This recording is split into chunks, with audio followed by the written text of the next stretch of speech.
చదవాలి ఎదగాలి చిన్న పిల్లలు, అది చూసి మురవాలి తల్లిదండ్రులు. చదవాలి ఎదగాలి చిన్న పిల్లలు, అది చూసి మురవాలి తల్లిదండ్రులు.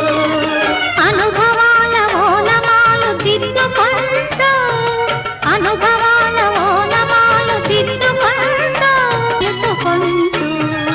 చదవాలి ఎదగాలి చిన్న పిల్లలు, అది చూసి మురవాలి తల్లిదండ్రులు.